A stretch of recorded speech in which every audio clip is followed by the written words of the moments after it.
नमस्कार, स्वागत है आपका एबीपी गंगा पर। आप देख रहे हैं उत्तराखंड प्राइम। आपके साथ मैं हूं लवी गुंबर। इस वक्त की बड़ी खबर के साथ करेंगे खबरों के सफर की शुरुआत। बड़ी खबर एबीपी गंगा की खबर का बड़ा असर, प्रवासियों को होटल में रुकना जरूरी नहीं, तो मुख्य सचिव ने लगाई डीएम के आदेश पर रोक। इस वक्त की बड़ी खबर, डीएम आशीष श्रीवास्तव ने दिया था आदेश, यात्रियों को होटल में क्वारंटीन में रहने का दिया था आदेश।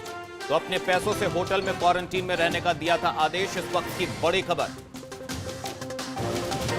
एबीपी गंगा की खबर का बड़ा असर हुआ है। और ज्यादा जानकारी के लिए, अपडेट के लिए रुक करेंगे हमारे ब्यूरो चीफ अजीत सिंह राठी, हमारे साथ फोन लाइन से जुड़ चुके हैं। अजीत जी, ये बड़ा असर हुआ है। एबीपी गंगा ने इस खबर को प्रमुखता से उठाया था और उसका असर भी हो गया है। प्रवासियों को होटल में ठहरने को लेकर जो आदेश जारी किया गया था, उसको लेकर क्या अब अपडेट आ रहा है?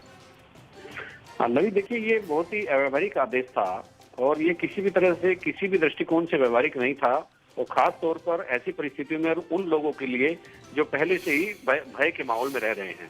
डोमेस्टिक फ्लाइट से आने वाले लोगों के लिए डीएम देहरादून आशीष श्रीवास्तव ने एक आदेश किया था जी कि जब वो यहाँ आएंगे तो उनको होटल में रुकना अनिवार्य होगा, यानी उनका क्वारंटाइन पीरियड होटल में गुजरेगा और वो पेड होगा, वो उनको खुद ही पे करना पड़ेगा होटल को, और वहीं पर पूरा क्वारंटाइन पीरियड उनको बिताना पड़ेगा।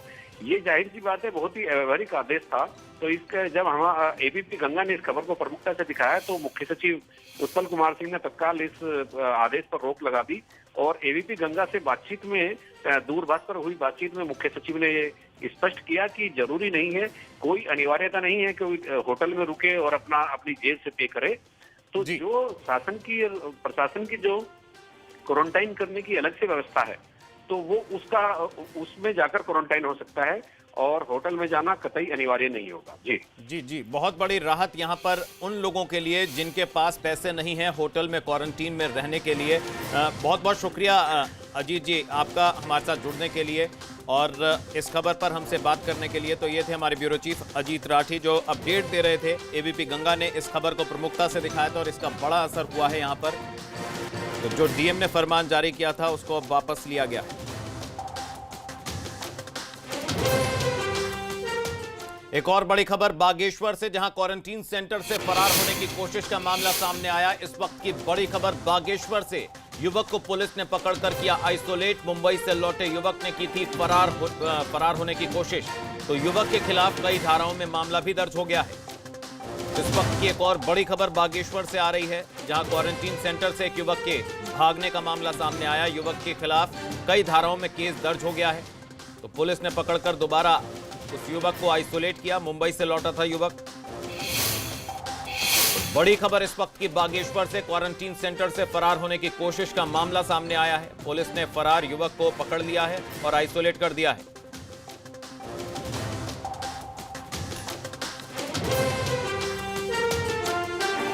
तो एक तरफ उत्तराखंड में प्रवासी लोग बड़ी संख्या में लौट आए हैं, इस बीच कोरोना के मामले भी तेजी से बढ़ रहे हैं। मगर स्थिति इसलिए गंभीर होती दिख रही है क्योंकि क्वारंटीन सेंटर तक में मरीजों की मौत हो रही है। पौड़ी में तो एक शख्स की मौत के बाद पता चला कि वो कोरोना पॉजिटिव था।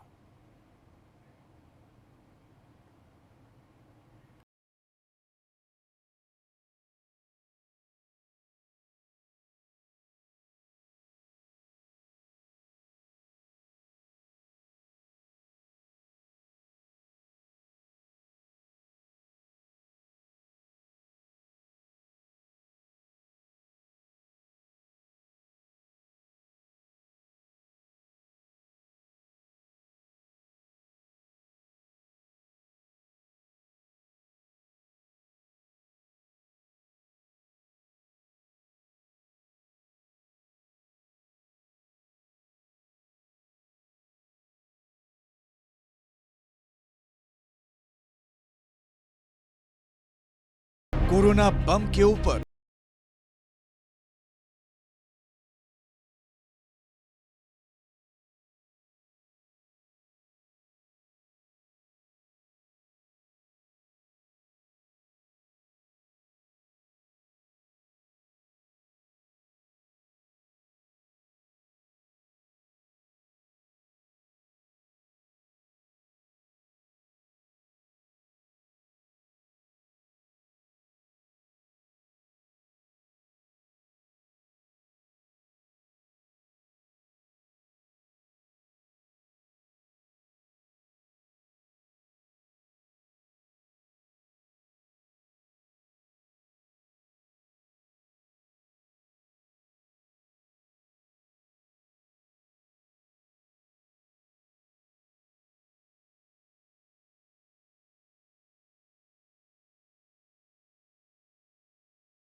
22 तारीख को यहाँ पाबो ब्लॉक में पिपली गांव में एक लगभग 30-35 साल के युवक की मृत्यु हुई थी।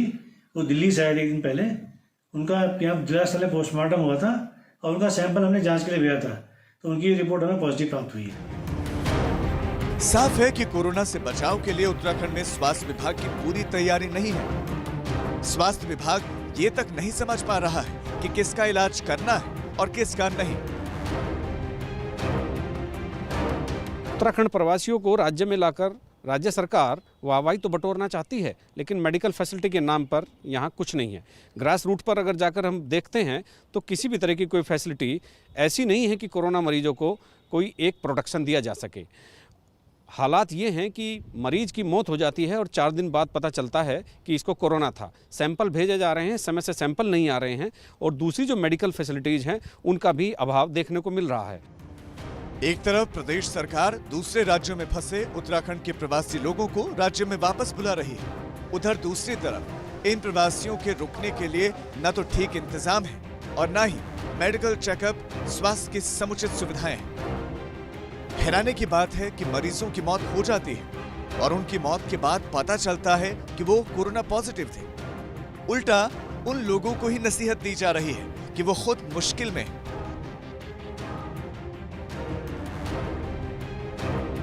जो प्रवासी आ रहे हैं उनसे कहूँगा कि क्वारंटाइन का जो नियम है उसका पालन करें।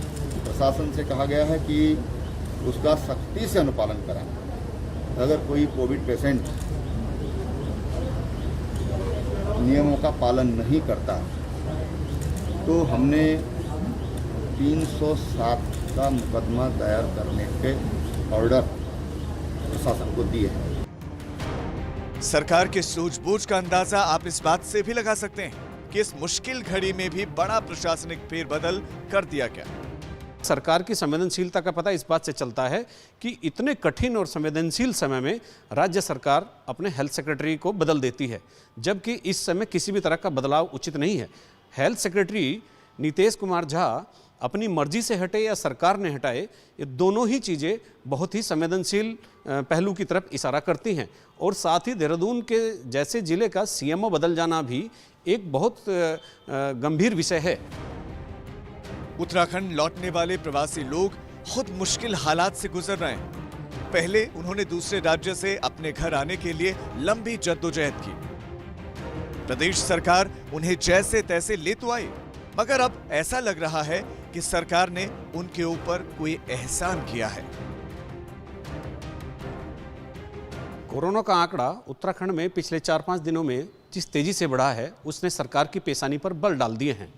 सरकार को अतिरिक्त सुविधाएं जुटानी होंगी, अतिरिक्त संसाधन जुटाने होंगे अगर इन आंकड़ों को रोकना है। अपने सहयोगी कैमरामैन क्रिस्टोफर लॉरेंस के साथ एबीपी गंगा के लिए देहरादून से अजीत सिंह राठी। इसी बीच बड़ी खबर उत्तराखंड से। उत्तराखंड में कोरोना के 15 नए केस आए हैं। इस वक्त की बड़ी खबर, कोरोना मरीजों की संख्या बढ़कर हुई 332। चमोली में 2 नए मरीज कोरोना पॉजिटिव, देहरादून में 1 मरीज में कोरोना की पुष्टि, हरिद्वार में 3 मरीज कोरोना पॉजिटिव, पिथौरागढ़ में 1 मरीज में कोरोना की पुष्टि, टिहरी में भी 1 मरीज में कोरोना की पुष्टि, उधम सिंह नगर में 3 मरीज कोरोना पॉजिटिव। अब तक 58 मरीज अस्पताल से डिस्चार्ज हो गए हैं। अपडेट के लिए रुक करेंगे देहरादून से। हमारे सहयोगी रवि कैंतुरा हमारे साथ सीधा जुड़े हुए हैं। रवि, लगातार मामले बढ़ते जा रहे हैं, आज भी 15 नए मामले सामने आए हैं। क्या तैयारी है और कितनी मुश्किलों का सामना यहां पर करना पड़ रहा है, क्योंकि प्रवासी लगातार श्रमिक लौट रहे हैं अपने राज्य, ऐसे में क्या तैयारी है प्रशासन की, सरकार की? हाँ, देखिए लवी, लगातार जो है उत्तराखंड में जो संख्या है वो बढ़ती जा रही है। अब जितने भी यहाँ पर ज़िले हैं सभी ज़िलों को ऑरेंज कर दिया गया है और इसके साथ ही जो है हम प्रत्येक दिन देख रहे हैं कि जो कोविड के जो मामले हैं उनमें इजाफा हो रहा है। इसमें ज़्यादातर लोग तो वही हैं जो अन्य राज्यों से यहाँ पर वापस लौटे हैं और उनकी जो सैम्पलिंग हो रही है उसके बाद जो है ज़्यादातर लोग जो है कोरोना पॉजिटिव आ रहे हैं। लेकिन एक बड़ी बात यह है, जिस तरीके से हम दिखा रहे थे कि स्वास्थ्य विभाग की जो तैयारियों की अगर हम बात करें तो कई जगह अभी तक कोरोना संक्रमित जो लोग हैं क्वारंटीन सेंटर में भी उनकी मौतों की खबर आ रही है। कोई क्वारंटीन सेंटर से भागने की खबरें आ रही हैं, तो यहाँ तक कि एक क्वारंटीन सेंटर में अभी तक एक युवक के द्वारा आत्महत्या भी कर दी गई है। तो ये सीधा सीधा सवाल खड़े करता है कि स्वास्थ्य विभाग और प्रशासन जिस तरीके से अपनी तैयारियों की बात कर रहा है वो तैयारियां कहीं धरातल पर हैं नहीं। ये स्थिति जो लगातार बिगड़ती जा रही है, क्योंकि पहले तो सब कुछ सामान्य था उत्तराखंड में, लेकिन अब जब जिस तरीके से प्रवासियों का सिलसिला शुरू हुआ, उस सिलसिले के साथ ही लगातार अब जो संख्या है उसमें इजाफा हो रहा है और प्रत्येक दिन ये इजाफा जो है देखने को मिल रहा है। अभी जो सैंपल हैं 3200 के कुछ सैंपल हैं जिनकी रिपोर्ट्स अभी आनी हैं, और ये सभी वो सैंपल हैं जो संदिग्धों के सैंपल भेजे गए हैं, यानी कि स्वाभाविक है कि आने वाले वक्त में उत्तराखंड में जो आंकड़े हैं वो और ज़्यादा तेज़ी से बढ़ेंगे। लेकिन इसके साथ ही जो तमाम लोग जो क्वारंटीन किए गए हैं वो क्वारंटीन नियमों की अनदेखी कर रहे हैं। इसके लेकर जो है प्रशासन को और ज़्यादा सख्त होने की ज़रूरत है। ऐसे में जो है पुलिस को भी एक बड़ा सहयोग करने की आवश्यकता है कि लोग ऐसे नियमों की अनदेखी ना करें, क्योंकि वो अपनी जान के साथ साथ दूसरे की जान पर भी जो है इस तरीके से खिलवाड़ कर रहे हैं। लगातार इस तरीके के जो मामले हैं खासतौर पर पहाड़ों से सामने निकल कर आ रहे हैं। वहाँ पर हम कई जगह देखते हैं कि जो ग्राम प्रधानों को जिम्मेदारी दी गई है, तो ग्राम प्रधान भी जो है सरकार के खिलाफ जो है वहाँ पर प्रदर्शन करते हुए दिखाई देते हैं कि उनके पास इतनी सुविधाएं नहीं है, उनको इस प्रॉपर तरीके से कोई पैसा नहीं दिया जा रहा है। तो ये तमाम चीज़ें जिस पर कि सरकार और प्रशासन को सोचना होगा। सिर्फ जो है जो नियम और कानून है उनको बनाकर ही कोरोना को नहीं निपटा जा सकेगा। बहुत बहुत शुक्रिया आपका इस तमाम जानकारी के लिए, अपडेट देने के लिए। तो 2 महीने के इंतजार के बाद आखिरकार जॉली ग्रांट एयरपोर्ट से हवाई सेवा की शुरुआत भी हो गई है। फिलहाल दिल्ली, मुंबई और पंतनगर के लिए हवाई सेवा शुरू हुई है। एयरपोर्ट में एंट्री करने वाले यात्रियों की थर्मल स्क्रीनिंग और सैनिटाइज किया जा रहा है।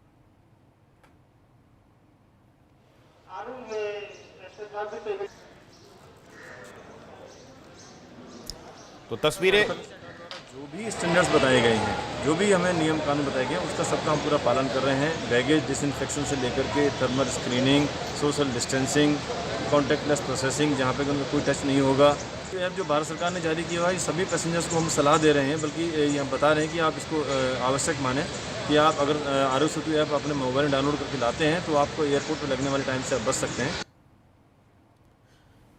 वहीं उधम सिंह नगर के किच्चा में महिला के साथ छेड़छाड़ के आरोप में सिपाही को बर्खास्त कर दिया गया है। बताया जा रहा है क्वारंटीन सेंटर में दिल्ली से लौटे एक दंपत्ति को भी क्वारंटीन किया गया था। आरोप है कि बीती रात सिपाही नशे में धुत होकर क्वारंटीन सेंटर में पहुंचा और दंपत्ति के साथ बदसलूकी करने लगा।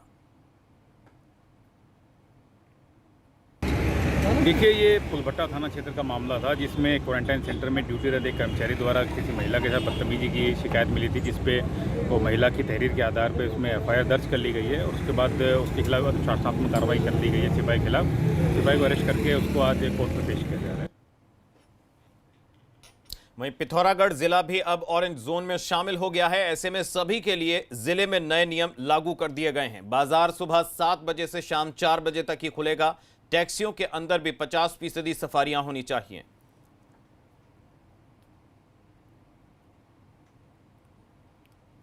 हमारे जनपद में पिथौरागढ़ में 2 पॉजिटिव केसेस का रिपोर्ट जो है 22 तारीख को हमारे यहाँ पे पाया गया है। उसके अनुसार जो है राज्य सरकार द्वारा जो है स्वास्थ्य विभाग द्वारा हमारे जनपद को ऑरेंज जोन में अभी चिन्हित किया गया है।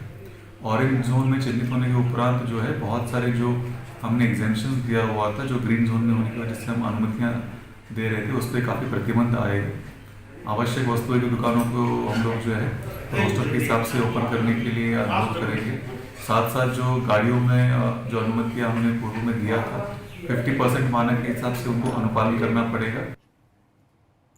टिहरी में भी कोरोना मरीजों की संख्या में लगातार इजाफा हो रहा है। स्वास्थ्य विभाग कोरोना पॉजिटिव मरीजों की हिस्ट्री खंगालने में जुटा हुआ है। घनसाली के कोट भटगांव में एक युवक की रिपोर्ट कोरोना पॉजिटिव आई है। कोरोना पॉजिटिव आए युवकों को नई टिहरी नर्सिंग कॉलेज सुरसिंगधार में आइसोलेशन में रखा गया है।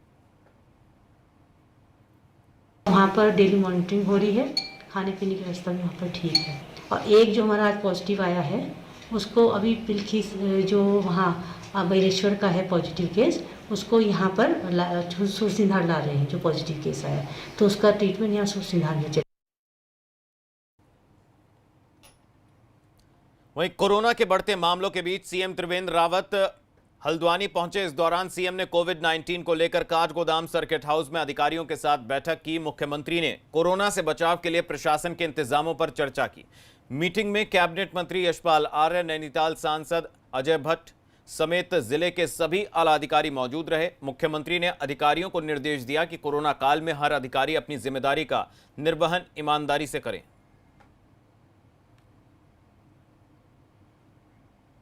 जो हमारे उत्तराखंड के लोग जो देश के विविध प्रांतों में रह रहे थे,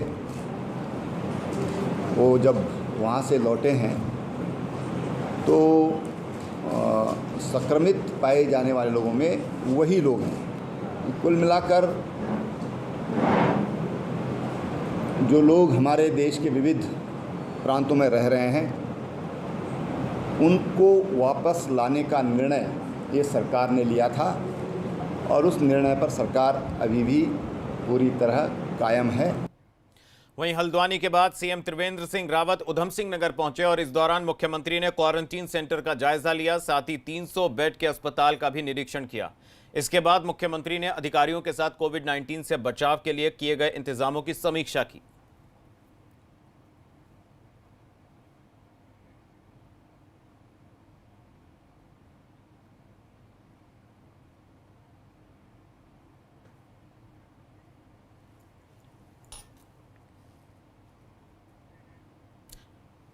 इसी बीच बड़ी खबर आ रही है नैनीताल से। नैनीताल में क्वारंटीन सेंटर में अफरा तफरी। इस वक्त की बड़ी खबर, क्वारंटीन सेंटर में बच्चे को सांप ने काटा। तो बड़ी खबर नैनीताल से, क्वारंटीन सेंटर में अफरा तफरी मची है। इस वक्त की बड़ी खबर, क्वारंटीन सेंटर में एक बच्ची को सांप ने काटा। सांप के काटने से बच्ची की मौत हो गई। इस वक्त की बड़ी खबर, तो क्वारंटीन सेंटर में सांप। इस वक्त की बड़ी खबर नैनीताल से, जहां क्वारंटीन सेंटर में एक बच्ची को सांप ने काट लिया जिससे उसकी मौत हो गई। कमल जगाती हमारे सहयोगी नैनीताल से फोन लाइन से जुड़ चुके हैं। कमल, आपसे जानना चाहेंगे ये किस तरह से हुआ? क्वारंटीन सेंटर में बच्ची को सांप ने काट लिया, वहां सांप कैसे आया, क्या जानकारी मिल रही है? ये पूरी घटना जो है ये दुर्गम क्षेत्र, नैनीताल का दुर्गम क्षेत्र बैताल घाट है। वहाँ ये जो सरकारी अस्पताल या स्कूल था, वहाँ एक क्वारंटाइन सेंटर बनाया गया था। ये परिवार दिल्ली से पिछले 11 दिन पहले आया था और तब से ये क्वारंटाइन में ही था। लेकिन इस आज सवेरे 5 बजे घर में जब बच्ची सो रही थी क्वारंटाइन सेंटर में, तो वहाँ सांप ने आके उसे डस लिया और जब माँ ने देखा तो उसके 2 जगह में आंख और कान में इसके निशान थे सांप के काटे के। इसके बाद इसको बच्ची को ले जाया गया 108 के माध्यम से CHC सेंटर, लेकिन वो तब तक मृत हो चुकी थी। इसके बाद ये परिजन उसे लेकर के घूमते रहे। अब तक अभी भी अस्पताल में हम लोग खड़े हैं, BD पांडे अस्पताल नैनीताल में, जहां उनको लेके आया गया है और इसका पोस्टमार्टम के लिए बताया गया। लेकिन कोविड के कारण ये टेक्निकल दिक्कत इसमें फंस रही है कि उस बच्ची को परिजन कभी यहाँ कभी प्रशासन के पास लेके जा रहे हैं कि इसका पोस्टमार्टम होगा कि इसके कोरोना टेस्ट होगा। जी कमल, बहुत बहुत शुक्रिया आपका इस तमाम जानकारी के लिए, हमारे साथ जुड़ने के लिए। और उत्तराखंड प्राइम में वक्त एक ब्रेक का, ब्रेक के उस पार भी खबरों का सिलसिला बना रहेगा। आप बने रहिए ABP गंगा के साथ। ABP गंगा, खबर आपकी, जुबान आपकी।